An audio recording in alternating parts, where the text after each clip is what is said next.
lempar kan karena bagus, ini saya pakai logat Pontianak aja. Bagus kok ya katanya kan. Sampai kau buka kerudung, ini yang aku mau nih, ini yang aku mau dari kau nih katanya kan. Memang kau anak kaper, dia bilang gitu. Ini marah, marah dia karena saya tahu kalau mama saya udah chat kayak gitu. Nah, ini marah nih. Marahlah orang tua nih, saya bilang kayak gitu kan. Karena saya kan dari suku Bugis juga, marah besar. Mereka sangat fanatik sama orang Nasrani. Pernah dia berkata seperti ini, musuh agama Islam tuh satu. Dia bilang, kira saya iblis. Ternyata orang Nasrani, dia bilang. Orang Nasrani itu orang apa? Orang Kristen, katakan. Pokoknya selain agama Islam, itu bukan teman kita, dia bilang. Jadi saya itu nggak mau, apalagi saya waktu itu berjilbab, saya nggak mau nih satu helai rambut saya nampak aja, kata ibu saya itu sama saja saya eh, menyuruh bapak saya atau mengarahkan bapak saya satu langkah ke neraka. Beliau bilang seperti itu. Ya udah, hari ini kamu jangan kerja lah dulu, izin sakit ja, saya bilang gitu kan. Izin sakit ja, kawankan aku ke gereja. Hah, kok mau ke gereja? Dia bilang kan, mau ngapain? Indah aku takut mamamu marah katanya kan. Ih, enggak, ayolah please bantu aku. Sampai saya ini mau mohon, ayolah bantu. Nah, akhirnya beliau mau. Waktu itu saat itu saya masih pakai jilbab, jadi di samping gereja itu ada toilet umum. Nah, ada toilet umum, saya ganti baju di situ, saya minjam baju dia. Pinjam baju ya, kata, saya mau ke gereja kan. Ih, kamu nih pinjam-pinjam terus, dia bilang kan. Enggak, bapak pakai lah, dia bilang kan. Jadi sama pas masuk ke gereja itu, sebenarnya besar sekali sih pengorbanan saya pada saat itu karena pertama kali buka jilbab, set, kayaknya tuh ringan kepala nih, nggak ada yang nyangkut apa-apa gitu kan. Sampai di gereja tuh saya bingung, nah oleh kiri kanan saya, ini orang ngapain ya? Oh, nyanyi lagu rohani kali ya, pasti lagu rohani lah. Ada yang lagi berdoa, nah itu saya tahu beliau lagi berdoa. Ada yang nyanyi-nyanyi. Saya berharap dengan kesaksian saya ini banyak jiwa-jiwa yang tersesat mungkin saat saya Islam sampai saat ini yang belum mengenal Tuhan sebagai juru selamat bisa kembali ke Tuhan lagi dan mengenal Tuhan lebih dalam lagi. Saya dulu Islam, saya terlahir dari agama Islam. Orang tua saya sampai detik ini masih beragama Islam. Lihat, saya ini lebih menonjol. Ya wajar sih beliau bilang seperti karena beliau juga yang mengurus saya dari kecil. Saya lebih menonjol katanya, saya lebih pintar. Bukannya saya sombong atau apa, malah membuat saya sering sekali setelah sholat Allahumma firli wali walidayya warhamhu maka marobayani soriro. Nah, itu saya sering sekali saya ucapkan setelah saya sholat. Walaupun ya bisa dikatakan saya itu kalau untuk mengaji aja karena semenjak saya hatam Al-Quran itu SD, setelah hatam Quran saya nggak ada seperti ada orang yang menepuk pundak kanan saya. Saya tahu itu tuh suara laki-laki, padahal suara itu tuh yang membuat saya itu nyaman. Tapi itu bukan suara papa saya, bukan suara kakek, bukan suara siapapun, dan suara itu tuh asing. Dan dia berkata, kau berhak menjadi hambaku dan kau berhak menyembahku. Nah, saya pikir, kok orang ini ngomongnya seperti ini?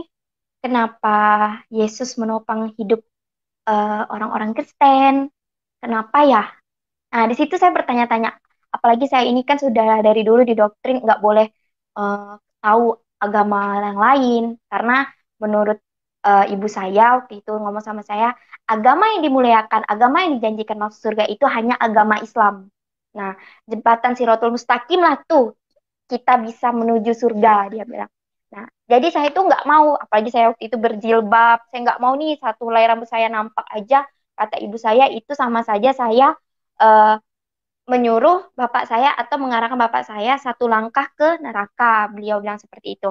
Ya udah, Loya itu bilang, dia juga apa ini anak ini nggak bisa kita ambil karena ada kuasa yang besar yang melindungi dia, yang membentengi dia, katanya kan.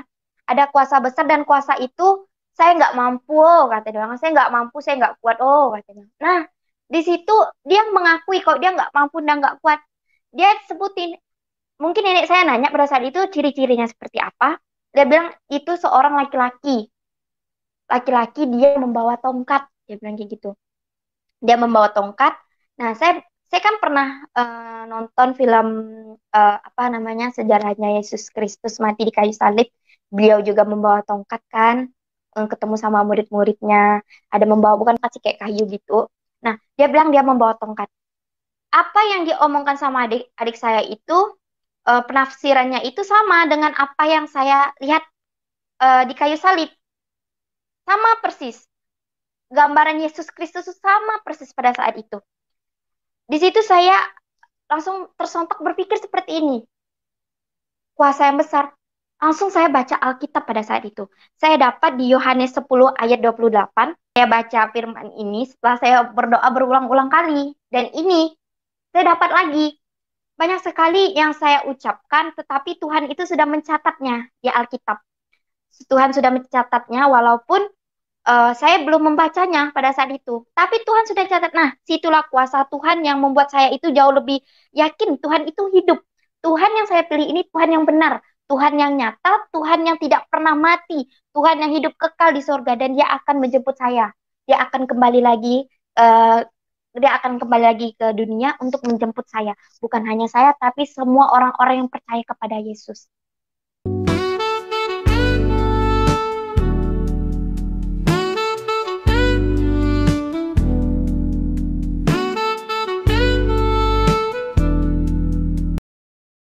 Syukur kepada Tuhan Yesus Kristus, Allah yang hidup dan berkuasa. Dari hari ke hari, kebenaran terus terbuka, bahkan kepada orang-orang yang dididik sejak dini, sejak usia dini. Mereka taat, tunduk, mereka rajin, bahkan mereka menggunakan ketentuan-ketentuan ibadah dalam keyakinan mereka. Namun bagaimana Tuhan mau menyelamatkan mereka, bagaimana Tuhan menjamah hati mereka, bagaimana Tuhan memulihkan mereka dari orang-orang yang fanatik, orang-orang yang diajar untuk membenci, bahkan secara terang-terangan menyatakan musuh kita adalah orang Kristen.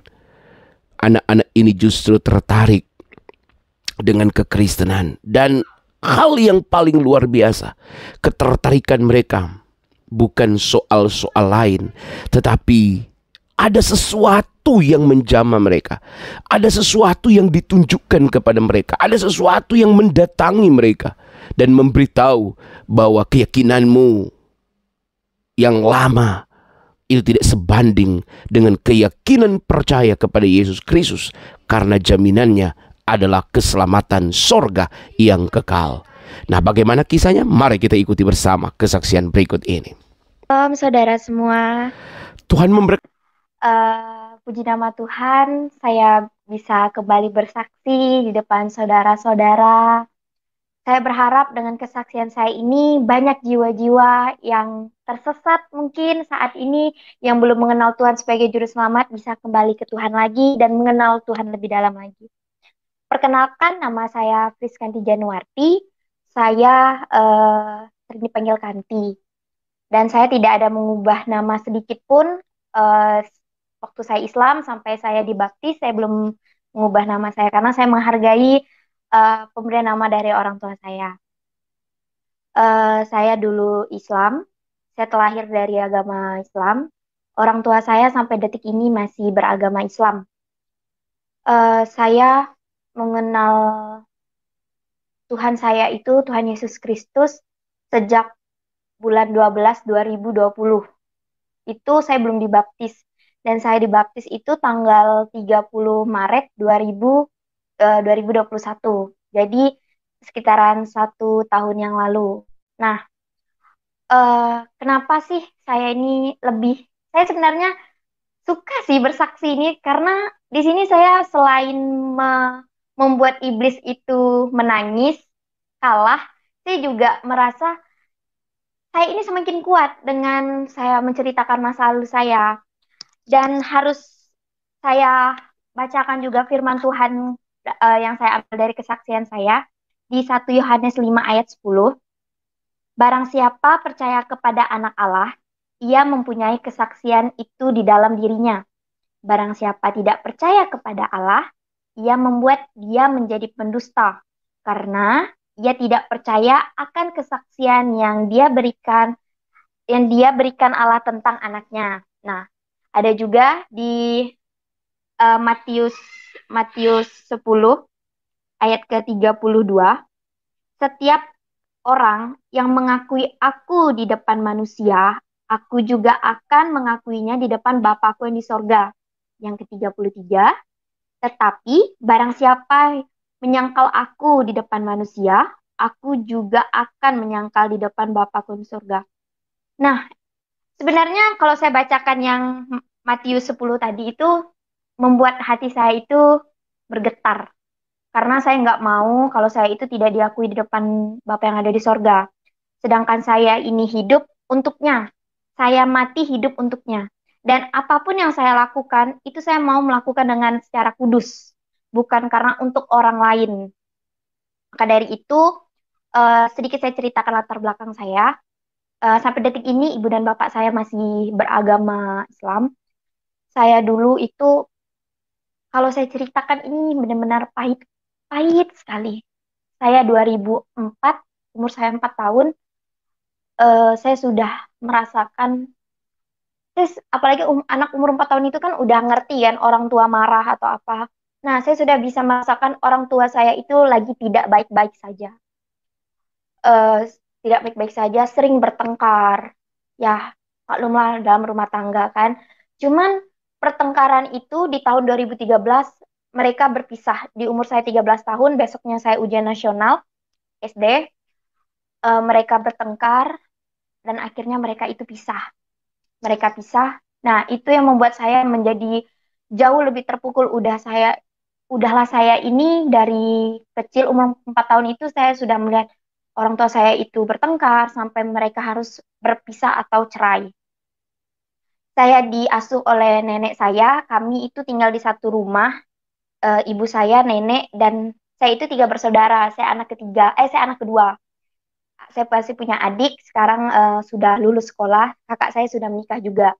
Nah, eh, singkat cerita saya selama saya hidup ini nggak pernah menemukan kebahagiaan, nggak pernah menemukan ketenangan. Kalau dibilang saya dari keluarga yang tidak mampu, nenek saya orang mampu. Tapi bukan saya orang tidak ada apa-apanya. Nenek saya orang mampu, dia orang terpandang juga di keluarga-keluarganya. Nah, tapi bukan berarti kita itu banyak harta membuat hidup kita itu enak. Malahan jauh dari prediksi saya. Jadi saya ini malahan makin terbebani. Saya nggak mendapat ketenangan dan kedamaian pada saat itu. Saya sering sekali berdoa, ya Allah ya Tuhanku, aku pengen kedamaian ya Allah. Saya bilang seperti itu. Kedamaian yang belum pernah saya dapat. Karena saya ini untuk kasih sayang orang tua aja saya itu nggak dapat. Saya nggak lengkap mendapatkan kasih sayang seperti anak-anak yang lain. Orang tua ibu dan bapaknya lengkap, mendapatkan perhatian. Apalagi saya ini tiga saudara perempuan semua. Kami sosok seorang lelaki di samping kami. Bukan pacar, bukan suami, tapi orang tua, ayah. Kita ini benihnya. Nah, maka dari itu saya nggak, apalagi saya kalau untuk mencari pasangan masih dalam kata jauh sekali. Karena saya trauma melihat pernikahan orang tua saya. Karena sedikit-sedikit kalau misalnya ibu dan bapak saya bertengkar, ibu saya ini langsung lari ke rumah nenek saya, bawa barang-barang ke rumah nenek. Dikit-dikit bertengkar seperti itu. Nah, bukankah kita kalau sudah menikah, masalah sebesar apapun dalam rumah tangga, orang tua itu nggak perlu tahu. Cukup kita dan suami kita aja. Saya di umur segitu udah bisa berpikir karena saya juga nggak tahu ini kuasa apa yang masuk. Umur saya masih muda, tapi saya mengakui itu bukan pikiran saya pada saat itu. Kenapa mama ini dikit-dikit kalau lagi sama papa langsung ke rumah nenek? Saya mikir gitu. Tapi saya ngikut aja. Saya ngikut mungkin ini yang terbaik. Karena saya juga masih kecil kan, masih butuh makan juga waktu itu. Masih butuh makan dari orang tua, belum bisa cari sendiri. Lalu singkat ceritanya, saya SMA. Nah, di SMA itu apalagi umur 17 jalan 18 itu kan sudah lewat, eh, Sweet 17 kan, remaja meranjak dewasa. Banyak sekali ujian-ujian yang saya lewati, yang bahkan saya merasa itu berat. Dari ujian sekolah, masalah di sekolah, masalah di rumah, sampai masalah saya sama teman-teman saya. Nah, saya berpikir ya mungkin masalah itu emang harus saya lewati. Kalau saya tidak lewati atau saya lari dari masalah, apa bedanya saya seorang pecundang? Belum lagi tuntutan dari orang tua. Saya dikatakanlah saya ini anak kedua, tapi harapan mereka itu ke saya. Karena ibu saya sering bilang gini, Kanti sama kakaknya dan adiknya yang lebih pintar Kanti. Dia bilang, ya kenapa mama saya bisa bilang gitu? Saya bisa masuk sekolah terfavorit di kota saya. Murni tanpa nyogok sama sekalipun. Saya murni belajar, beda dengan kakak dan adik saya. Nah, bukan berarti kakak saya nggak murni. Kakak saya itu masuk, bisa dikategorikan ya sekolah bagus juga. Adik saya masuk sekolah terfavorit juga, tapi melewati zona. Jadi jarak jarak sekolah ke rumah lebih dekat. Jadi itu yang diutamakan untuk masuk. Jadi mama saya itu melihat saya ini lebih menonjol. Ya wajar sih beliau bilang seperti itu, karena beliau juga yang mengurus saya dari kecil. Saya lebih menonjol katanya, saya lebih pintar. Bukannya saya sombong atau apa, melainkan itu tuh jadi beban untuk saya. Karena orang tua saya malah menyuruh saya, kamu harus seperti ini ya. Padahal saya nggak mau gitu. Ada banyak sekali cobaan-cobaan yang datang pada saya nggak bisa sebutin karena cukup banyak sekali sampai akhirnya eh, saya merasakan cobaan itu tuh datang ketika saya sudah selesai sekolah. Ada satu tuntutan orang tua saya yang nggak bisa saya ceritakan di sini, yang membuat hati ini menjadi, aku nggak bisa, saya tidak bisa, saya tidak bisa, karena itu bukan juga haknya saya. Ya saya tahu, walaupun ya orang-orang di luar sana mungkin menginginkannya, tapi tidak bagi saya. Jadi saya menangis pada saat itu. Itu di bulan 12. Saya menangis, menangis, menangis, menangis. Karena ibu saya menyuruh saya kuliah. Tapi saya maunya kerja. Saya menangis. Di saat saya tertidur itu dengan air mata saya eh, masih ada. Sebelum saya tidur saya masih sempat berdoa. Ya Allah ya Tuhanku, ampunkanlah dosa-dosa ibuku. Kasihilah dia Tuhan. Seperti dia mengasihiku di waktu aku kecil. Itu kan membuat saya sering sekali setelah sholat, Allahumma firli wali walidayya warhamhu maka marobayani soriro. Nah, itu saya sering sekali saya ucapkan setelah saya sholat. Walaupun ya bisa dikatakan saya itu kalau untuk mengaji aja kurang. Karena semenjak saya hatam Al-Quran itu SD, setelah hatam Quran saya nggak ada buka-buka Al-Quran lagi. Karena saya sudah terfokus berpikir untuk kedua orang tua saya yang sudah hancur berantakan dan membuat pikiran saya itu nggak fokus untuk sekolah, untuk apa?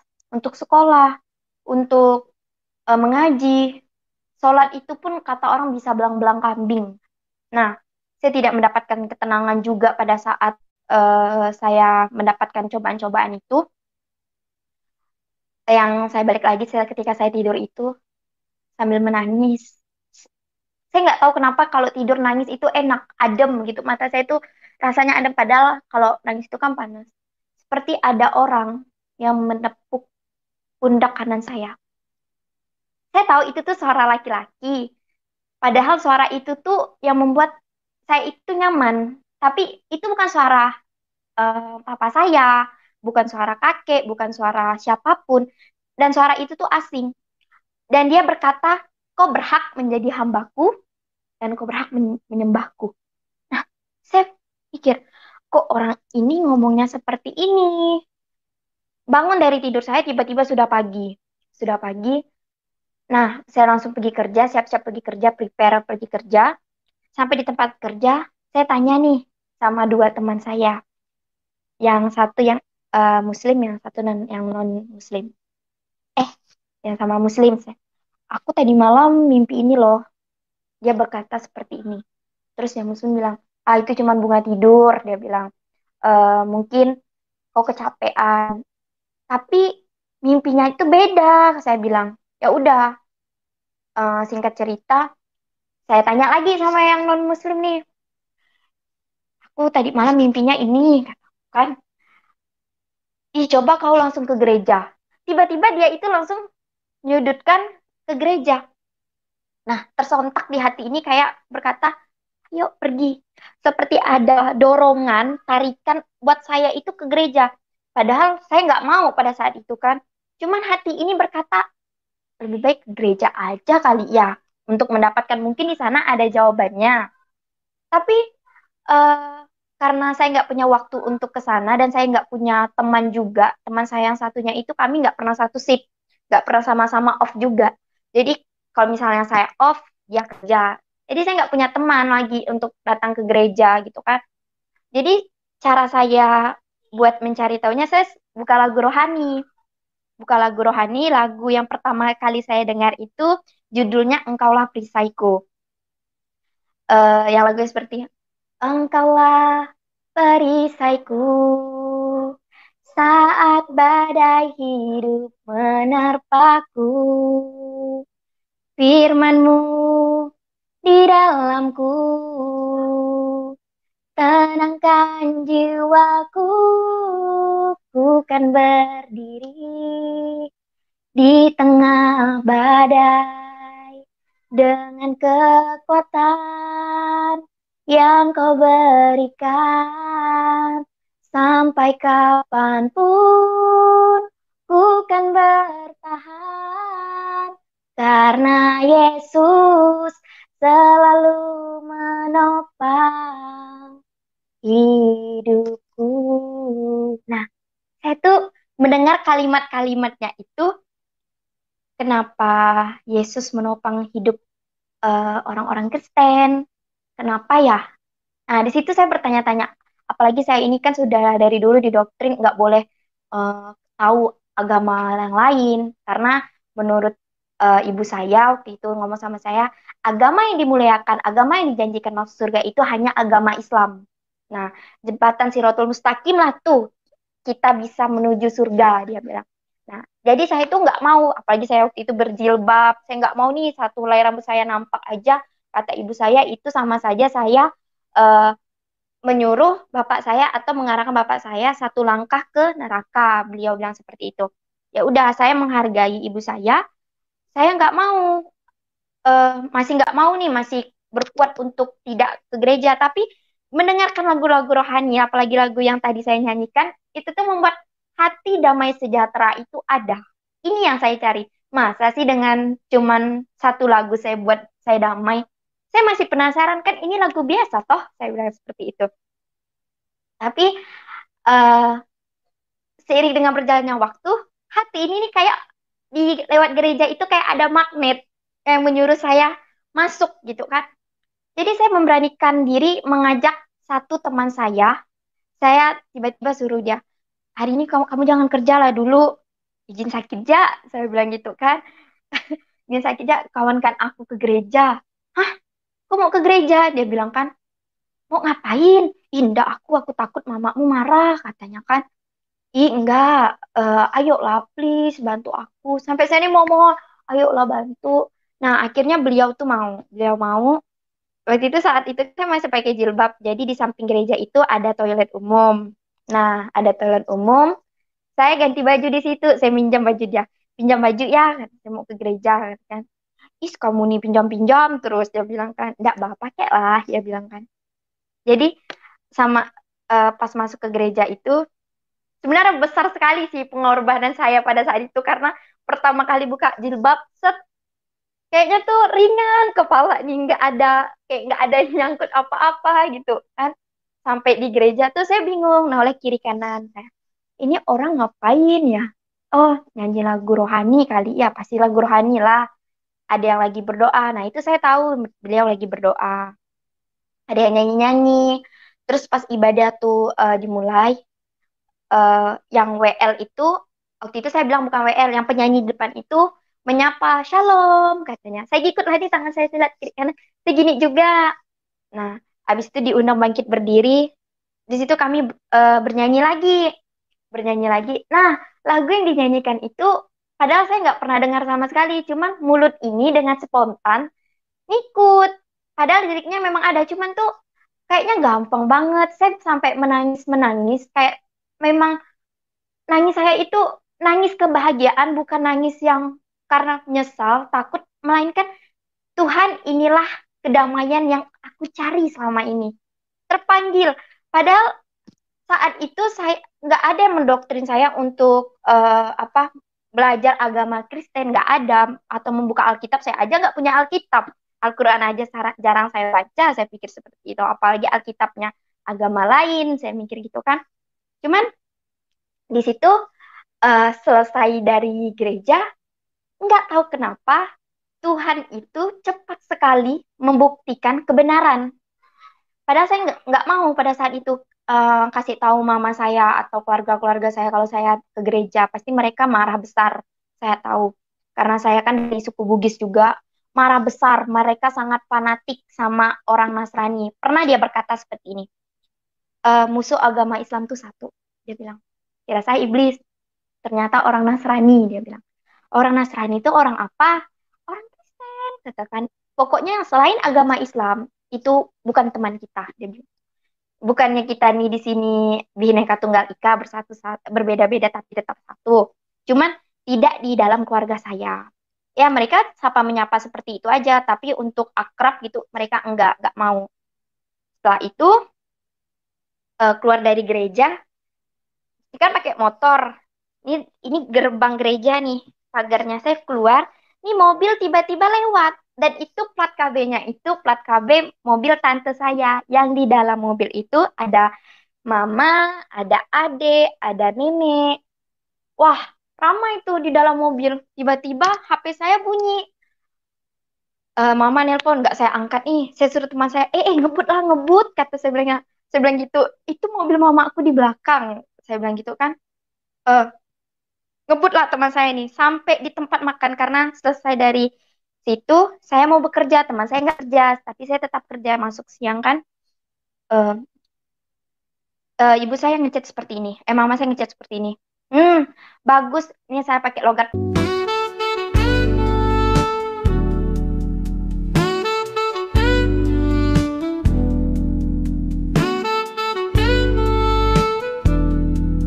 Pontianak aja. Bagus kok ya, katanya kan. Sampai kau buka kerudung, ini yang aku mau nih. Ini yang aku mau dari kau nih, katanya kan. Memang kau anak kaper, dia bilang gitu. Ini marah, marah dia. Karena saya tahu kalau mama saya udah chat kayak gitu, nah ini marah nih. Marahlah orang tuanya, saya bilang kayak gitu kan. Tapi saya tuh bukan makin takut, makin suka gitu kan. Kayaknya tuh nggak ada beban. Padahal sebelumnya kan saya kan merasa hidup saya tuh benar-benar pahit gitu kan. Tapi rasanya tuh senang. Oh, udah dapat kedamaian gitu kan. Rasanya tenang. Masalah-masalah yang di belakang-belakang pun nggak ingat lagi. Apalagi masalah sekarang. Oh, udah lagi masalah baru gitu kan. Gampang lah mujuk mama nih. Nanti jelasinnya sekian-sekian-sekian gitu kan. Pulang dari pulang dari tempat kerja. Saya telepon teman saya. Halo, kamu di mana? eh Ih, mama aku datang ke rumah aku, kata dia bilang.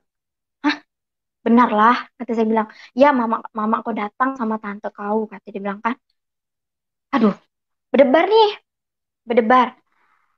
Nah, lupa saya tadi cerita, sebelum saya keluar dari gereja itu, saya ada ketemu sama satu ibu rohani saya.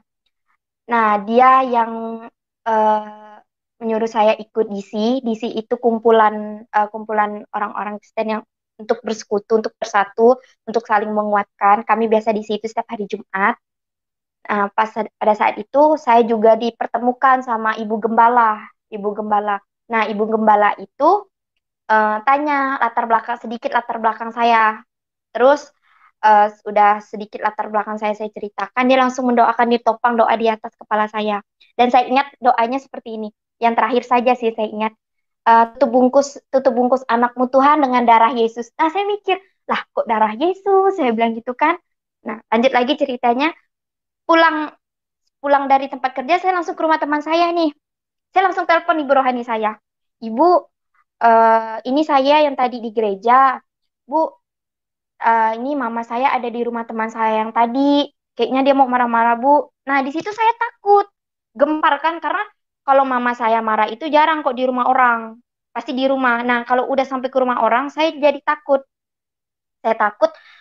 Tapi di situ Ibu Rohani bilang gini, jangan takut. Tuhan yang menolongmu, nak. Jangan takut. Kita berdoa sama-sama ya. Nah, saya di jalan ini, saya berdoa, tapi doa saya itu bisa dikatakan eh, enggak enggak sebagus doa yang ibu ini. Saya cuman berkata seperti ini sama Tuhan.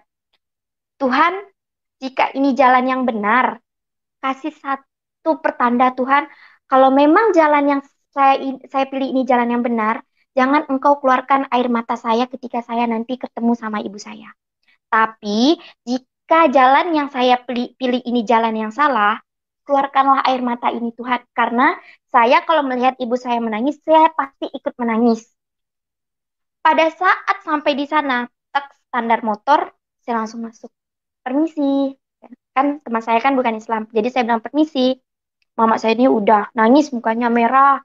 Dan saya lihat tangisan itu tuh bukan tangisan biasa. Tangisan yang pertama kali dia keluarkan untuk papa saya ketika sudah berpisah.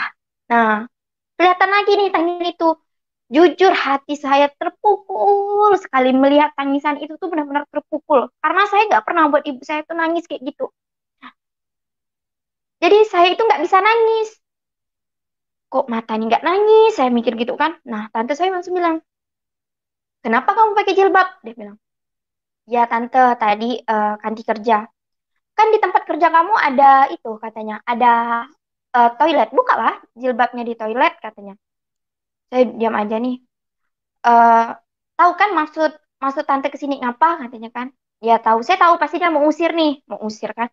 Ya keluar dari rumah kan. Nah, tahu angkut baju-baju kamu sekarang di rumah nenek, kamu keluar katanya. Malam ini juga.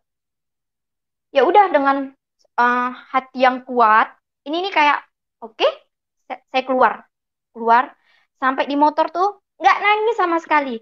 Malahan kayaknya tuh kayak bebas dari penjara. Kalau keluar dari rumah itu tuh kayak bebas dari penjara. Kayak senang gitu kan.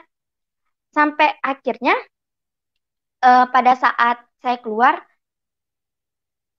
saya baru menangis. Di situ saya baru menangis. Seperti ada tangan yang memegang tangan saya seperti gini. Nah, seperti ini. Kayak narik saya keluar. Dan di situ tuh saya tenang. Tiba-tiba tangan itu tuh lepas. Dan tangan saya pun secara spontan juga melepas. Saya mikir, apa itu ya? Lalu saya mengucapkan, ya udah saya masak bodoh pada saat itu kan.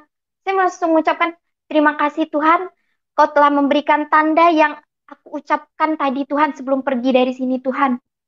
Kau tidak mengeluarkan air mataku, berarti emang ini jalan yang benar. Nah, di situ saya tidak ragu-ragu lagi. Padahal saya waktu itu kan memang pada saat berdoa itu kan keadaan hati ini nggak tenang. Jadi ngomongnya itu meracau, kata orang sini tuh kayak ngomong-ngomong aja.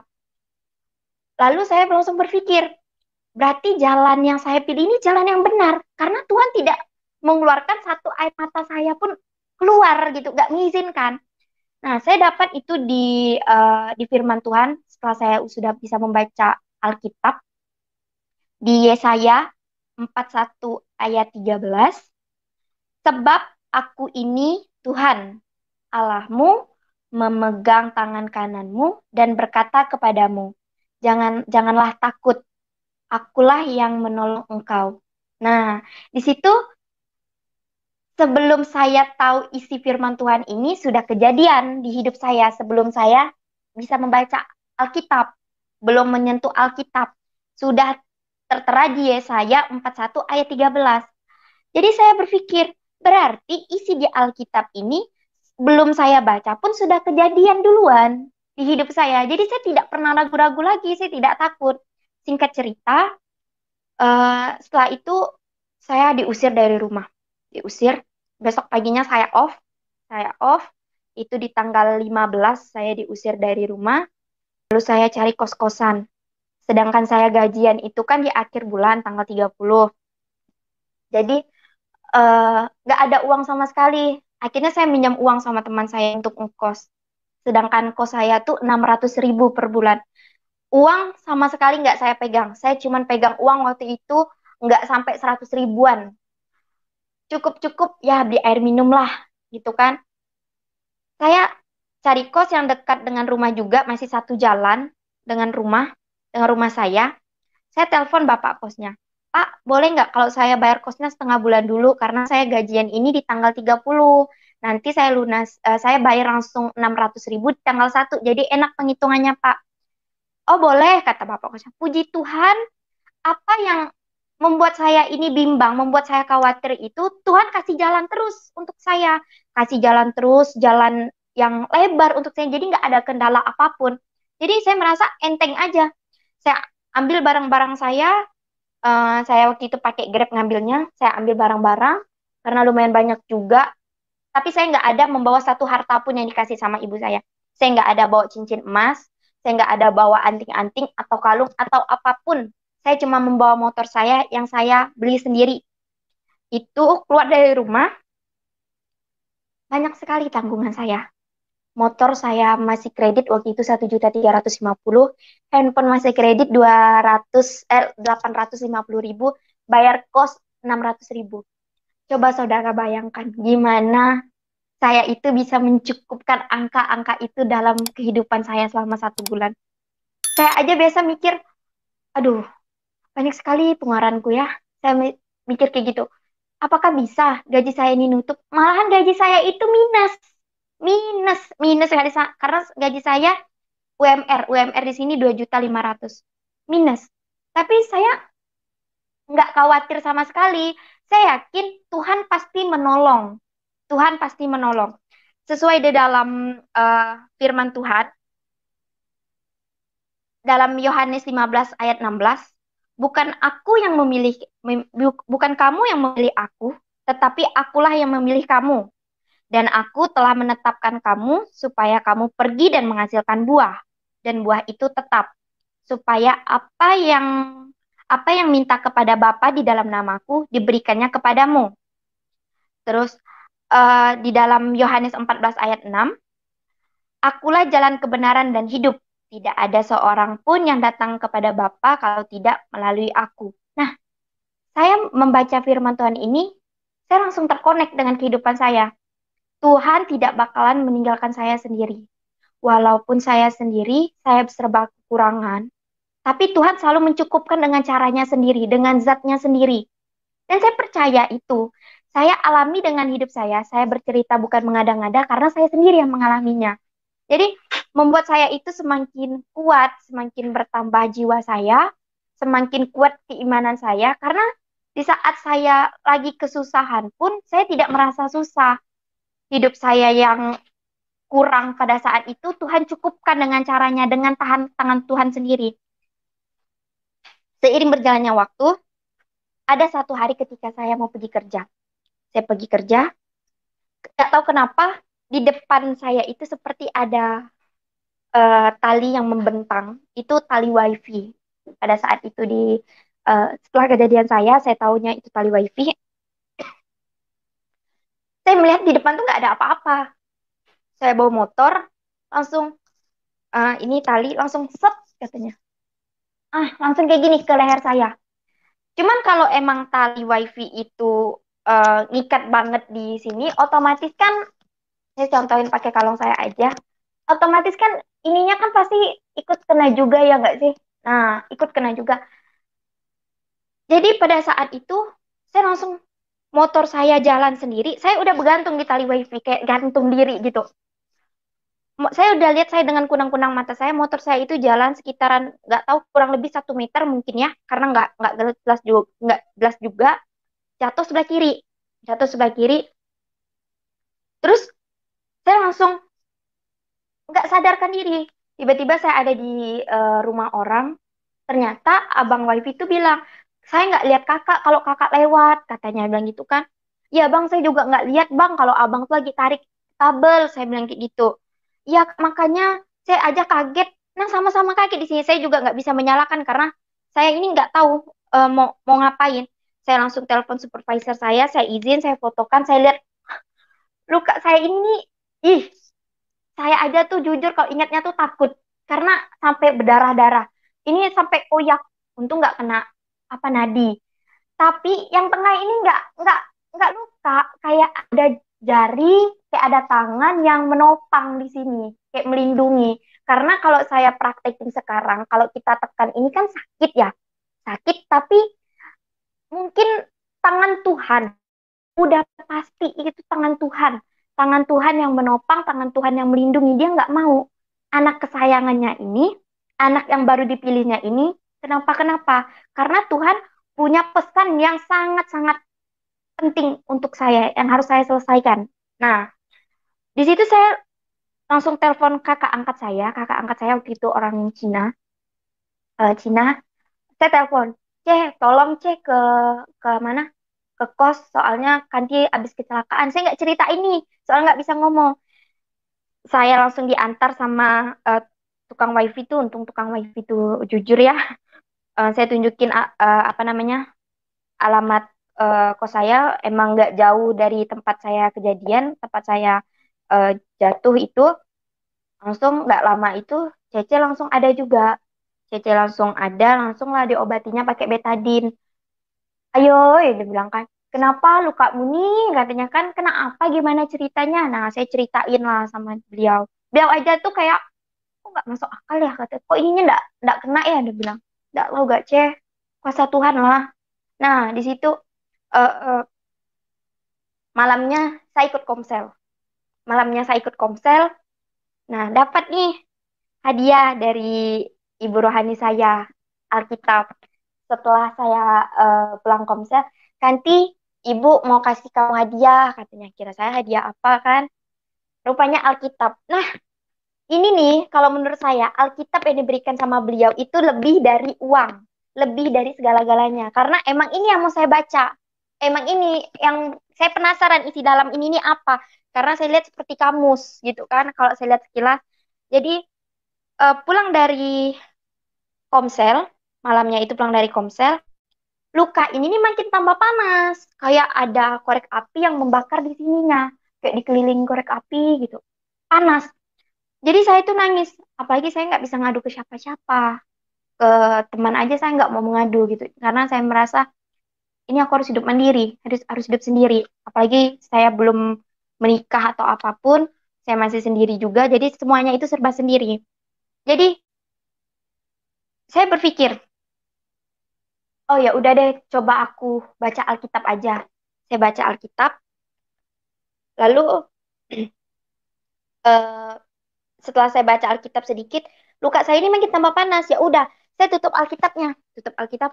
Saya langsung pergi keluar sambil kipas-kipas. Nah, udah mulai agak dingin, saya tidur. Saya tidur, besoknya saya kerja. Besoknya saya kerja. eh, nah, ada satu anak di tempat kerja saya itu, dia anak baru. Kan saya kan off waktu itu kan. Ada anak baru, eh, tiba-tiba anak baru itu nyamperin saya. Tapi teman-teman saya ini udah berdiri di sekeliling-keliling saya ini. Nanyain kenapa gini-gini bisa kejadiannya. Soalnya katanya dari supervisor bilang cuman kecelakaan, nggak tahu cerita kronologisnya gimana, dia bilang. Nah, saya ceritain, nggak lama ada anak baru itu nyamperin saya. Aku boleh lihat nggak luka kamu? Tanpa dia harus perkenalan dulu dengan saya. Boleh, Kak? Nah, saya liatin. Nah, tiba-tiba nangis. Beliau itu tiba-tiba nangis sambil nunjuk ke leher saya. Dan dia bilang kayak gini, ini luka bukan sembarang luka, sambil nangis. Ini luka karena pekerjaan keluarga kamu. Dan saat ini keluarga kamu sedang bekerja, dia bilang. Terus itu sontak di hati saya langsung. Di otak saya juga connect. Oh, jangan-jangan ini diguna-guna sama nenek, sama mama. Karena keluarga saya itu, kalau saya boleh jujur, mereka eh, masih apa percaya dengan hal-hal yang mistis bisa disebut dengan okultisme, di mana okultisme itu kepercayaan terhadap hal-hal yang sihir seperti dukun. Nah, yang intinya yang jahat lah. Jadi Di situ saya langsung berpikir seperti ini. Kok bisa nenek ini kayak gini ya? Tapi saya masih nggak mau nih, nggak mau berprasangka langsung mau nelpon atau marah-marah. Saya nggak mau karena kalau dalam Islam bilang tuh seuzon, takut seuzon. Nah, lalu pulang dari tempat kerja, ini luka ini makin tambah panas dia. Jadi saya kipas-kipas terus nih kipas-kipas. Saya langsung baca Alkitab lagi karena saya takut nih omongan kakak-kakak yang tadi ini bilang eh, terjadi benar-benar di dalam hidup saya. Jadi saya baca Alkitab. Waktu itu saya baca Alkitab sampai di Kejadian sampai ayat ke-9. Pada saat saya pas nih lampunya kayak gini lampu. Jadi sebelah sini ini gelap, sebelah sini gelap, gelap, sebelah kiri saya gelap. Jadi ada lampu cuma di sebelah kanan. Tiba-tiba pada saat saya baca Alkitab, seperti ada cahaya yang menyenteri saya atau mengarah kepada Alkitab ini. Dan seperti ada orang yang menghembus telinga saya sebelah kiri. Kayak dihembusnya, digituinnya. Jadi di rambut nih kayak terbang gitu. Terbang, kayak emang kita niup gitu, niup lilin. Langsung saya lihat ke kiri saya, itu luar biasa. Iblis itu besar tinggi lewati ventilasi kamar kos. Melewati ventilasi kamar kos. Saya nggak bohong, itu benar-benar saya lihat. Saya langsung teriak, Alkitab saya lempar. Karena pintu kos nggak saya kunci. Pada saat itu saya lupa kuncinya. Nggak tahu saya lupa atau apa. Karena anak-anak kos tuh bisa masuk. Karena saya teriak nih. Masuk saya udah garu-garu kepala. Saya udah nutup-nutup mata. Takut karena emang takut. Mereka langsung hidupin lampu. Lampu kamar kos tuh. Karena saya itu bacanya itu kan agak ke belakang. Ada dapurnya juga. Kos tuh ada dapurnya juga. Dia langsung dihidupinnya. Kamu kenapa? Katanya kan. Teman-teman kos tuh langsung masuk. eh Dia lihat Alkitab tuh berdiri kayak ada orang yang megang Alkitab ini berdiri aja gitu kayak ada megang. Jadi teman saya langsung ngambil dalam nama Yesus katanya dalam nama Yesus. Saya itu sempat terdengar di telinga saya. Langsung dia mendoakan saya. Nggak tahu dia mendoakan saya dengan cara beliau seperti apa. Saya juga nggak tahu. Jadi hati ini jadi jauh lebih tenang. Pas saya membuka mata, saya ngeliat tuh sosok itu tuh masih ada, sosok roh jahat itu masih ada. Dia berwarna hitam besar tinggi. Di situ saya nggak mau masuk ke kamar. Saya tidur di kamar sebelah. Besoknya saya telepon ibu rohani saya. Sebenarnya malam itu udah saya telepon, cuman beliau nggak angkat karena beliau sudah tidur. Kejadiannya itu jam 12 malam. Jam 12 lewatan gitu lah. Saya telepon beliau paginya. Kenapa Kanti? Saya ceritain yang tadi malam apa yang saya lihat itu. Saya ceritain. Datanglah tim pendoa dari gereja untuk mendoakan kamar itu. Lebih pastinya dikuduskan kamarnya. Jadi pada saat dia mendoakan kamar itu, eh, udah diurapinya juga dengan apa? Dengan minyak kudus kata kata ibu rohani saya waktu itu. Lalu minyak urapan di pintu-pintunya sampai kamar mandi sampai dapur-dapurnya juga. Terus beliau bilang, kamu tanggal 30 kamu baptis ya katanya. Nah, padahal kalau saudara dengar lagi cerita saya kan keluar tanggal 15 Maret, tapi saya baptis tanggal 30 Maret. Jadi nggak sampai 1 bulan, setengah bulan aja saya sudah dibaptis gitu. Saya belum ikut kelas baptis juga atau FC1 dalam apa? Dalam gereja saya namanya FC1, baru saya dibaptis.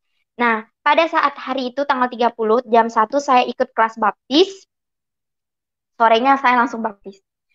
Ketika baptis, mujizat Tuhan terjadi lagi di dalam hidup saya. Luka yang tadi ini belum kering, luka belum kering ini, tiba-tiba ngelupas malamnya. Ngelupas, ngelotek-ngelotek. Kayak luka tuh udah kering, udah lama keringnya. Padahal luka itu cukup dalam. Cukup dalam, apalagi kulit leher ini kan lembut dibanding kulit tangan. Dia lebih lembut, lebih tipis juga. Nah, terus lukanya ini dalam, tiba-tiba itu cepat banget keringnya setelah saya dibaptis. Nah, setelah saya dibaptis itu lukanya itu langsung kering, saya langsung bingung. Kok cepat banget saya mikir gitu. Nah, mungkin Pak Bombom bisa buka foto baptis saya. Waktu itu saya baptis cuma berdua, berdua sama orang. Nah, itu foto baptis saya. Yang di sebelah kiri saya itu ada Ibu Emma, Bu Rahma atau dibilang sering dipanggil Emma. Nah, sebelah sana itu ibu rohani saya yang menuntun saya, yang mengajarkan saya membaca Alkitab juga. Singkat cerita, malamnya itu kan langsung apa ngelotek ya. Nah, saya bingung kenapa ini langsung ngelotek. Nah, saya percaya itu kuasa air baptis, kuasa Roh Kudus, kuasa Tuhan Yesus yang membuat luka ini karena katanya kan bukan luka sembarang luka, kata teman saya yang tadi tuh yang anak baru itu. Bukan luka sembarang luka, tapi lukanya itu hilang. Besoknya saya kerja, anak eh, perempuan yang bilang luka saya bukan luka sembarang luka itu nggak masuk, nggak masuk kerja dia, nggak masuk kerja, tiba-tiba menghilang, tiba-tiba menghilang beliau itu. Saya nggak tahu juga dia kemana, saya nggak tahu namanya siapa, saya belum sempat kenalan karena saya melihat dia langsung tiba-tiba nangis dan kami serontak semuanya juga merinding pada saat itu. Nggak tahu dia punya keajaiban untuk melihat atau apa sih juga nggak tahu karena saya nggak kenal. Lalu beberapa hari kemudian ada adik saya datang. Adik saya, emang saya sama sama adik saya itu sangat dekat. Nah, di situ adik saya itu ngomong soal nenek saya yang bersangkutan dengan dukun. Anti katanya, "Eh, nenek sama mama tuh kemarin ada bawa kau ke dukun. Nah, gimana caranya?" Saya bilang gitu kan. Nama kau ditulisnya, terus foto tangan kau, katanya kan, foto kau diserahkannya ke dukun. Waktu itu ada dua orang, bukan dukun sih, saya lebih ke bilang orang pintar. Bawa ke dua orang pintar ini, satu Syekh dan satu Loya. Loya itu yang biasa dipercaya oleh orang-orang Tionghoa, orang-orang Cina. Yang dukun bilang ini, kita tidak bisa mengambil kanti kembali. Bisa pun kita ambil, dia bakalan balik lagi. Dia bilang seperti itu. Dan keterangan yang Loya juga demikian.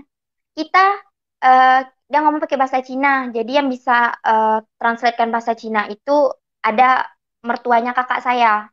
Nah, ditranslatekannya ke bahasa Indonesia. Jadi Loya itu bilang, dia juga apa ini anak ini nggak bisa kita ambil karena ada kuasa yang besar yang melindungi dia, yang membentengi dia katanya kan. Ada kuasa besar dan kuasa itu saya nggak mampu, oh, kata dia. Saya nggak mampu, saya nggak kuat, oh katanya. Nah, di situ dia mengakui kalau dia nggak mampu dan nggak kuat. Dia sebutin, mungkin nenek saya nanya pada saat itu ciri-cirinya seperti apa. Dia bilang itu seorang laki-laki. Laki-laki dia membawa tongkat. Dia bilang kayak gitu. Dia membawa tongkat. Nah, saya kan pernah nonton film apa namanya sejarahnya Yesus Kristus mati di kayu salib. Beliau juga membawa tongkat kan, ketemu sama murid-muridnya. Ada membawa bukan pasti kayak kayu gitu. Nah, dia bilang dia membawa tongkat. Apa yang diomongkan sama adik saya itu penafsirannya itu sama dengan apa yang saya lihat di kayu salib. Sama persis. Gambaran Yesus Kristus sama persis pada saat itu. Di situ saya langsung tersontak berpikir seperti ini. Kuasa yang besar. Langsung saya baca Alkitab pada saat itu. Saya dapat di Yohanes 10 ayat 28. Dan aku memberikan hidup yang kekal kepada mereka dan mereka pasti tidak akan binasa sampai selama-lamanya. Dan seorang pun tidak akan merebut mereka dari tanganku. Berarti apa yang diungkapkan oleh firman Tuhan ini, apa yang diungkapkan oleh Tuhan melewati firman Tuhannya, itu sudah terjadi sebelum saya membaca Alkitab pun itu sudah terjadi dalam hidup saya. Sungguh luar biasa, saya bilang gitu. Jadi secara tidak langsung saya juga ada menginjilin adik saya sedikit. Nih, di dalam Alkitab ada ini nih, saya bilang seperti itu. Nah, adik saya cuma responnya kayak bingung, nggak tahu dia bingung atau masa bodoh, saya juga nggak tahu. Lalu singkat ceritanya, selama saya setelah menerima Yesus, saya itu benci sama keluarga saya karena apa yang diperkatakan oleh anak baru itu yang tiba-tiba ngilang itu tadi kepada saya itu benar. Itu benar sampai adik saya menerangkannya lagi, memperjelaskannya lagi. Berarti itu benar. Membuat saya itu benar-benar benci sekali saya sama keluarga saya. Cuman saya membaca firman Tuhan, karena kita tidak boleh memusuhi, kita saling mengasihi, itu yang diajarkan Tuhan kepada kita. Itu masuk ke dalam Matius 5 ayat 44. Tetapi aku berkata kepadamu, kasihilah musuhmu dan berdoalah bagi mereka yang menganiaya kamu. Di Matius 6 ayat 14 sampai 15, karena jikalau kamu mengampuni kesalahan orang, Bapamu yang ada di sorga akan mengampuni kamu juga.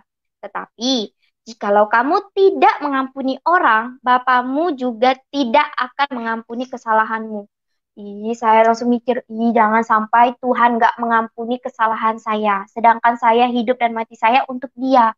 Bagaimana saya mau melayani Tuhan kalau saya itu masih dalam hidup yang merasa berdosa terus, merasa saya nggak mengakui kesalahan saya. Saya coba maafkan, saya coba kasihi nenek saya dan ibu saya itu. Ya udah nggak apa-apa kalau beliau mau dukunin saya. Kalau emang saya harus mati, sampai mati di tangan dukun itu, di tangan orang pintar itu, saya percaya saya mati hanya di tangan Yesus. Saya mati sudah mengenal Yesus Kristus dan nama saya sudah terdaftar di sorga. Jadi saya tidak takut juga, tapi Tuhan punya rencana yang lain. Saya tetap hidup sampai saat ini. Setelah itu, singkat cerita lagi, seiring berjalannya waktu, apalagi saya ini kan masih belum nikah, tidak ada yang menanggung saya juga, dan saya tidak pernah mengemis-ngemis sama orang lain, atau minjam uang sama orang lain. Saya nggak mau. Karena saya memang menghindar dari hutang-hutang juga. Saya takut, apalagi saya hidup ini seorang diri perempuan, hidup di kota yang cukup besar. Saya makan dan minum aja bayar, saya mau tidur aja tempatnya bayar, tidak ada yang gratis di dalam hidup saya ini, kecuali penebusan dosa. Saya mau nebus dosa saya gratis karena Tuhan yang telah membayarnya. Jadi saya pada saat itu saya hanya fokus sama Tuhan dan pekerjaan saya. Selebih dari itu saya tidak ada, atau saya mau ngumpul sama teman-teman, saya nggak mau. Selama saya hidup yang kudus, hidup bersama Tuhan Yesus, hidup saya itu tidak ada kekurangan sedikit pun. Tidak ada kekurangan. Malah saya berdoa seperti ini. Tuhan, saya ingin keluarga saya itu menerima saya, Tuhan. Kalau memang hatinya belum terjamah, tapi bukakanlah hatinya Tuhan untuk bisa menerima saya. Karena bakalan saya yang akan membukakan hati mereka akan jalan kebenaran itu. Saya akan menyampaikan firman-firman-Mu kepada mereka. Kalau jalan kebenaran dan hidup hanya di dalam tangan-Mu. Saya sering berdoa seperti itu. Karena saya yakin doa yang sering-sering kita ulang, kita ucapkan, Tuhan dengan singkatnya waktunya, dengan Dia mengatur waktu untuk membalasnya, pasti Tuhan kabulkan. Walaupun tidak sekarang, besok atau lusa, tapi kemungkinan dan diaminkan tahun depan atau tahun depannya. Karena saya percaya mengikut Tuhan itu yes dan amin. Tidak ada mustahil. Pasti apapun yang saya mau, pasti Tuhan yang pas mengabulkannya. Saya percaya itu. Lalu saya ada baca juga di Kisah Para Rasul 16 ayat 31. Percayalah kepada Tuhan Yesus Kristus dan engkau akan selamat, engkau dan seisi rumahmu. Nah, saya baca firman ini setelah saya berdoa berulang-ulang kali. Dan ini saya dapat lagi. Banyak sekali yang saya ucapkan, tetapi Tuhan itu sudah mencatatnya di Alkitab. Tuhan sudah mencatatnya walaupun saya belum membacanya pada saat itu. Tapi Tuhan sudah catat. Nah, situlah kuasa Tuhan yang membuat saya itu jauh lebih yakin Tuhan itu hidup. Tuhan yang saya pilih ini Tuhan yang benar. Tuhan yang nyata, Tuhan yang tidak pernah mati. Tuhan yang hidup kekal di surga dan Dia akan menjemput saya. Dia akan kembali lagi ke dunia untuk menjemput saya. Bukan hanya saya, tapi semua orang-orang yang percaya kepada Yesus. Di situ saya juga ada baca di Matius 28 ayat 18 sampai 20. Yesus mendekati mereka dan berkata, "Kepadaku telah diberikan segala kuasa di sorga dan di bumi. Karena itu pergilah, jadikanlah semua bangsa muridku dan baptislah mereka dalam nama Bapa dan Anak dan Roh Kudus. Dan ajarlah mereka melakukan segala sesuatu yang telah kuperintahkan kepadamu. Dan ketahuilah, aku menyertai kamu senantiasa sampai akhir zaman." Haleluya, amin Tuhan. Saya percaya di situ, Saya dibaptis dalam nama Anak, Bapa, dan Roh Kudus, dan Tuhan sudah menetapkan hidup saya untuk melayaninya. Dan saya harus ketahui Tuhan akan senantiasa menemani saya dan menjemput saya pada saat dan pas di akhir zaman. Tuhan selalu menemani saya dan menjemput saya pula. Dia mati di kayu salib, menebus dosa-dosa saya. Dia membasuh dosa saya dengan darahnya, darahnya yang suci, darahnya yang kudus yang membuat saya sampai saat ini berada di sini ngomong sama saudara tentang kesaksian-kesaksian saya. Tidak hanya itu, tidak hanya sampai di situ saja mukjizat Tuhan yang datang. Eh, Satu persatu keluarga saya bisa menerima saya, seperti tante saya pernah datang juga ke kos, sampai apalagi percaya nggak, anak kecil itu kalau ngomong nggak pernah bohong. Dia datang ke kos saya, masuk kos, Kak Kanti, kamarnya enak ya, dia bilang. Kamarnya enak, kamarnya itu buat Dede ini senang, tenang, dia bilang. Nah, saya langsung mikir, kok anak ini bisa ngomong seperti itu? Karena saya yakin kalau omongan anak kecil itu nggak pernah bohong. Apalagi saya udah kenal sepupu saya ini mulutnya itu biarpun dia laki-laki tapi kayak perempuan. Kok dia bilang orang jelek, ih jelek nih katanya. Tapi kalau dia bilang nyaman atau apapun yang positif, pasti itu benar dari perkataannya. Nah, karena saya ingat kamar saya pernah diurapi, pernah dikuduskan pada saat kejadian saya waktu itu kan oleh tim pendoa dari gereja, saya percaya Tuhan saya itu ada di kos. Tuhan saya itu ada dimanapun saya berada. Dia ada dimanapun. Dia tetap memegang tangan saya. Dia tetap menopang saya. Walaupun dia tahu di belakang saya ada salib yang begitu besar yang saya bawa, tapi dialah yang membantu saya menopang salib itu. Dia memberikan saya kekuatan juga. Itu saya ada baca, ini saya catat juga di Amsal 3 ayat 33. Kutuk Tuhan ada di dalam rumah orang fasik, tetapi tempat kediaman orang yang benar diberkatinya. Berarti karena saya memilih jalan kebenaran dan hidup itu hanya di Yesus Kristus Tuhan, membuat tempat kediaman saya itu diberkatinya. Diberkatinya sehingga anak kecil pun yang berbicara kepada saya, adik saya itu berbicara, saya yakin itu kuasa Tuhan. Tuhan yang punya kuasa pada saat itu. Tuhan yang bekerja sebebas-bebasnya, seluas-luasnya, bekerja di kos saya walaupun saya sendiri, dia melindungi saya.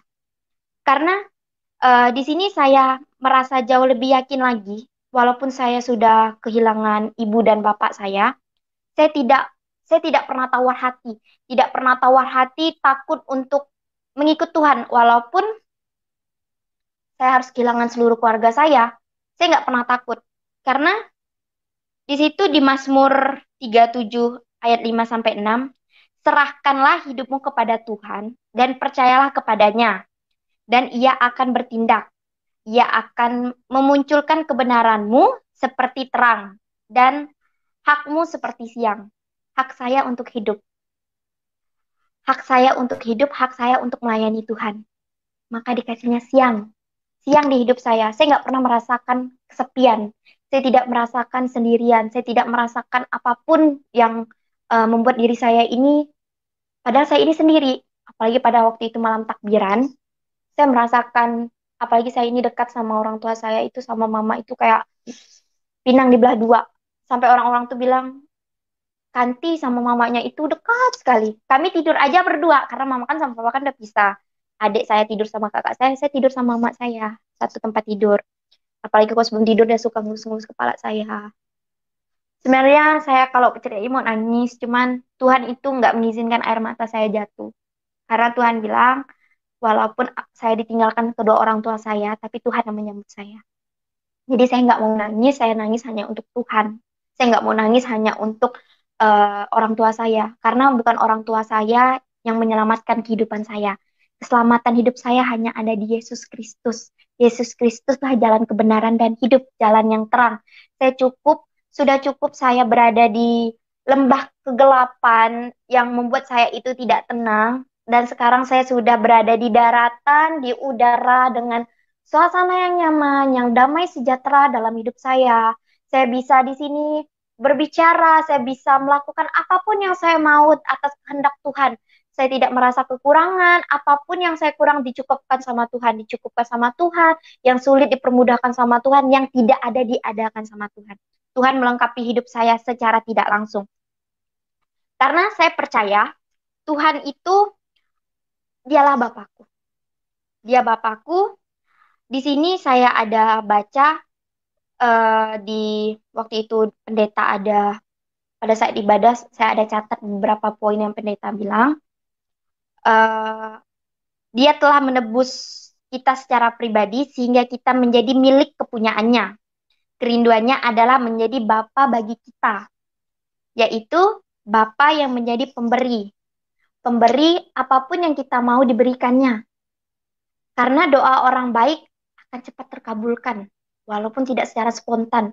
Jadi saya percaya walau ketika saya berdoa, walaupun tidak dikabulkan Tuhan hari ini atau besok, masih lama gitu, 2 atau 3 hari lagi, saya percaya apapun yang saya ucapkan, dia bakalan kabulkan lebih dari apa yang saya harapkan.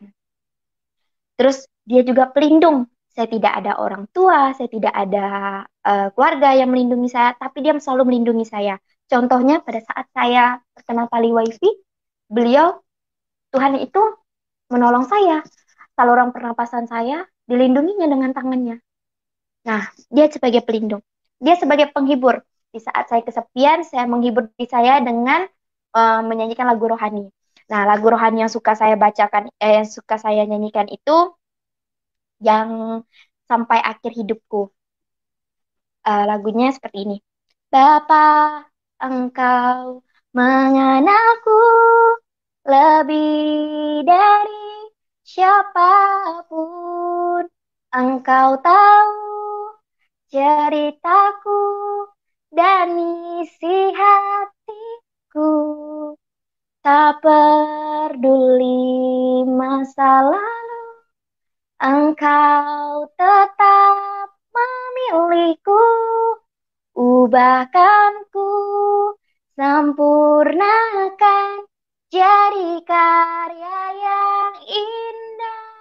Nah, di situ Tuhan sudah mengubah hidup saya menjadi karya yang indah. Yang indah untuk orang-orang di sekitar saya. Saya mengubah hidup saya yang dulunya dendam, nggak bisa memaafkan, membenci, sekarang sudah bisa mengasihi. Di situ saya percaya Tuhan memang melindungi saya, penghibur saya, dan Tuhan juga mengajarkan saya. Tuhan mengajarkan apa? Dari saya yang merasa sendiri, saya lebih bersyukur daripada saya berada di keluarga saya, tapi saya tidak mendapatkan kedamaian. Bagus saya hidup sendiri dengan Tuhan. Saya nggak takut, saya tidak punya orang tua. Saya hidup karena untuk Tuhan, Tuhan yang memberikan saya makan, burung-burung di udara saja Tuhan memberikannya makan. Apalagi saya yang bisa melayani Tuhan, saya bisa punya kearifan dalam berpikir, beda dengan burung di udara. Mereka hanya terbang bebas, tanpa mereka harus memikirkan manusia-manusia yang di bawah mereka. Nah, setelah itu Tuhan menjadi pendorong bagi saya. Ketika saya merasa down, jatuh, lemah semangat saya, Tuhan itu yang memotivasi saya. Tuhan tidak pernah membiarkan saya itu hidup menderita. Ada saja di serontak di pikiran saya, Tuhan itu menyuruh saya itu untuk melayaninya. Saya melayaninya dengan kekuatan saya sendiri, yang saya hanya membaca Alkitab ya dicomot-comot biasa saja. Tapi saya tidak membenarkan juga kalau saya ini pintar dalam Alkitab. Malahan saya ingin di sini memperdalam Alkitab. Saya tidak juga eh, membenarkan diri saya pada saat ini saya kesaksian biar orang-orang semua itu tahu saya ahli kitab, tidak. Saya juga baca, saya sambil baca saat ini saya masih mencatat, ini catatan saya masih mencatat. Karena selain saya bisa bawa kemana-mana juga ketika saya mau bekerja, saya membaca firman Tuhan. Ketika saya di tempat kerja, saya curi-curi waktu untuk baca firman Tuhan. Saya nggak pernah merasakan kedamaian di dunia ini melebihi dari kedamaian di surga. Kalau saya sudah berhasil bekerja sama Tuhan di surga, maka saya akan berhasil juga bekerja di dunia. Saya bakalan Saya memang dulu orang tua saya itu menyuruh saya menjadi abdi negara. Tapi Tuhan berkehendak lain. Tuhan menyuruh saya menjadi tentara di surga. Tentara di surga untuk melayani orang-orang yang belum mengenal Tuhan, menginjilkan mereka. Saya berharap sekali kalau misalnya pun saya ada kesempatan untuk saya yakin saya pasti ada kesempatan dengan cara Tuhan sendiri, dengan jalan Tuhan. Saya ingin sekali menjadi seorang pendeta. Karena kalau saya melihat pendeta-pendeta itu, wajahnya itu terang, terang, aman, damai, sejahtera. Saya melihat mukanya. Makanya saya kalau ke gereja itu, biasa kan saya ibadah itu jam 7, jam 6 saya sudah di sana. Saya mau duduk yang paling depan. Yang paling depan saya mau menatap muka pendeta saya, pengembala saya. Saya berharap Tuhan, semoga saja 2, 3 tahun atau 4 tahun lagi saya ada di depan. Saya ada berada di panggung, membawakan firman-Mu, meninggikan nama-Mu bersama anak-anak-Mu yang lain. Saya berharap seperti itu. Tuhan juga memberi upah bagi saya. Memberi upah apa? Dia menjanjikan saya itu bisa masuk surga, bukan dengan kebaikan saja. Percuma saya membaca firman Tuhan, saya membaca Alkitab, kalau bisa 24 jam saya membaca Alkitab, tapi hidup saya tidak seperti Alkitab. Saya masih hidup dalam lembah kekelaman, misalkan nih, dalam, apalagi sekarang ini kan zaman teknologi yang luar biasa, handphone itu bisa menjadi sarana iblis untuk mengecohkan pikiran kita. Karena di dunia ini ada dua kuasa yang ingin merebut diri kita ini. Kuasa roh jahat dan roh kudus. Dua-duanya mau sama-sama mau diunggulkan. Jadi kalau saya memilih roh kudus ini, roh kejahatan ini, berarti kemanakah saya? Ke neraka. Di dalam firman Tuhan yang saya baca, di Yohanes 15 ayat 5, akulah pokok anggur dan kamulah ranting-rantingnya. Barang siapa tinggal di dalam aku dan aku di dalam dia, ia akan berbuah banyak. Sebab di luar aku, kamu tidak dapat berbuat apa-apa. Jadi, kalau saya tidak ada di dalam Tuhan, saya memilih roh kejahatan. Tuhan juga tidak akan mengasihi hidup saya. Saya mungkin sekarang bisa dikatakan jadi perempuan yang nakal. Bisa merebut suami orang untuk mendapatkan harta dunia, tanpa saya harus bekal untuk di akhirat nanti. Saya nggak mau itu terjadi. Lebih baik saya hidup apa adanya. Saya memilih Roh Kudus yang menemani hidup saya. Dari saya, apalagi saya ini kan dipilih sama Tuhan, bukan seperti saudara-saudara yang terlahir dari agama Kristen yang sudah mengenal Tuhan dari sejak lahir, membuka mata langsung, oh Tuhanku benar. Sedangkan saya itu membuka mata saya saja. Saya masih dalam agama Islam waktu itu. Nah, sekarang saya sudah berada di jalan keselamatan. Saya yakin jalan saya ini jalan yang benar. Tidak ada seorang pun yang bisa mengantarkan saya ke surga selain melalui Dia, melalui Tuhan kita Yesus Kristus. Karena Dia sendiri yang bilang jalan keselamatan dan hidup hanya ada di dalamnya, tidak ada di dalam lain. Tuhan boleh banyak, nabi boleh banyak, rasul boleh banyak, tapi Yesus Kristuslah Raja atas segala raja, Tuhan atas segala Tuhan. Dia membuat saya menjadi kepala bukan ekor. Indah kau Tuhan. Mungkin itu saja yang bisa saya sampaikan kesaksian saya. Semoga saudara-saudara bisa memahami apa yang saya rasakan. Terima kasih. Tuhan memberkati saudara, bagikan terus tayangan-tayangan kami kepada sekian banyak orang supaya mereka juga diberkati oleh Tuhan. Sampai berjumpa lagi dalam program acara kami selanjutnya. Shalom, Tuhan memberkati. Haleluya.